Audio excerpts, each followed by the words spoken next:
نہیں یہ دانا کے لیے جرم ہے، نادان کے لیے کچھ نہیں ہے. آپ کے لیے منع ہے، آپ نہ کرنا چاہیے نہیں. آپ بات سمجھیے. اب اس کے لیے کیا منع ہے جس کو پتہ نہیں ہے عبادت کیا ہے؟ وہ تو بیچارہ ہے ہی ان پڑھ. وہ ایک دفعہ گیا، اس نے کہا جیسی وہ کبھی ہاتھ باندھ دیتا ہے، کبھی سر جھکا دیتا ہے. بیچارے کو بیل کا بھائی بیل، اس نے نہ تعلیم دی تم لوگوں نے، نہ اس کو پیسہ دیا. غریب کو تعلیم ہوتی پھر پورا ہو جاتا ہے، غریب کو پیسہ مل جاتا ہے پھر پورا ہو جاتا ہے. یعنی کہ علم کی ضرورت بھی ہے، پیسے کی بھی اس کو ضرورت ہے. اس لیے خانقاہ پر جائے گا، جیسے بھی ادب کرے گا بیچارہ کرے گا، مجبوری ہے. میرا خیال ہے اس کو معافی کا، غریب سمجھ کے اور نادان سمجھ کے. دانات آدمی نہیں کرتا کبھی. دانا آدمی تو جو ہے نا وہ سر جھکائے گا، چادر اندر سے کھینچ کے لے جائے گا. دانا آدمی بڑے بڑے کام کرتے ہیں. نہیں بات چاول اٹھا کے لے جائے گا، دیگ آئے گی دادا صاحب کی دیگ اسی گھر میں ہی جائے گی. یعنی کہ ضیافت ہوگی گھر میں تو کھانا ادھر سے آ جائے گا لنگر کا. آپ بات سمجھ رہے ہیں نا. دانا آدمی بڑے خطرناک کام کرتے ہیں اور بڑی بڑی چیزیں مطلب ہے دادا صاحب سے ان کو ملتی ہیں. پیسے نقد ملتے ہیں اور لنگر ملتا ہے، چادریں ملتی ہیں، چڑھاوے ملتے ہیں. دادا صاحب کے جانے والے یہ سارے ان کے گھر پہنچ جاتے ہیں. سیانے لوگ تو بیوقوف آدمی بیچارہ جیب سے 5 روپے ہوتے ہیں، 5 بھی ڈال آتا ہے وہاں پر. اس لیے اس بیوقوف آدمی کے اوپر کیا فتویٰ لگانا ہے؟ معاف کرو. اللہ تعالیٰ مطلب اس کے اوپر رحم کرے. تو اس کے لیے نہ اس کے پاس علم ہے، نہ اس کے پاس پیسہ ہے، ضرورت ہی ضرورت ہے، پریشانی ہے.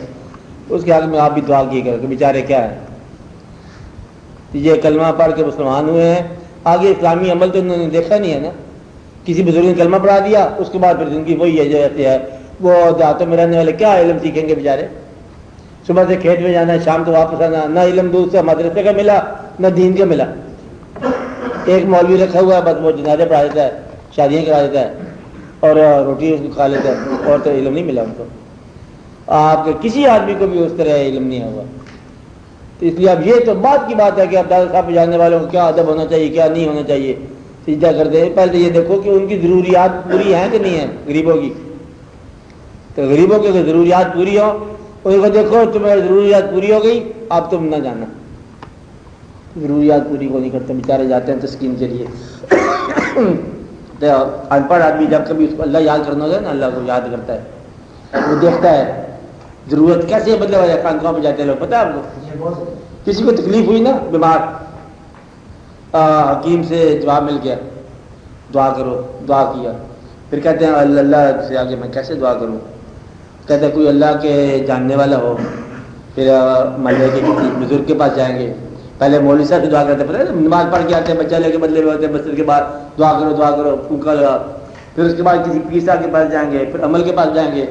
پھر کیا یہاں کسی بابا جی کا مزار ہے، پھر لوگ وہاں جائیں گے. اب اس کو ضرورت بیچارے کو پریشانی ہے، بچہ بیمار ہے، تو وہاں جا کے پھر روئیں گے بھی صحیح اور دعا بھی کریں گے اور جیسے بھی ہوں گے وہ کریں گے. یہ ان کا اصل میں وہ اللہ کی طرف جا رہے ہیں. تو اللہ کے خیال میں کسی بزرگ کے پاس جانے والا وہی ہے جو پیر کا بیعت کرنے والا جائز ہے، کیونکہ اس کو اللہ کا اور کوئی واضح راستہ نہیں مل رہا. بات ہے اسے یہ پتا ہے کہ اللہ کا یہاں کبھی گزر ہوا یا یہ کوئی اللہ والا ہوا، جو واقعہ ایک دفعہ ہوا اسی کے نسبت سے وہاں پر پہنچ جاتے ہیں. تو اس لیے یہ جائز ہے. باقی ادب احترام حج کے اندر کرے، اور حج اس کو کیا پتہ بیچارے کو ان پڑھ آدمی کو. اس لیے وہ اللہ ہی کے خیال میں جا رہا ہے.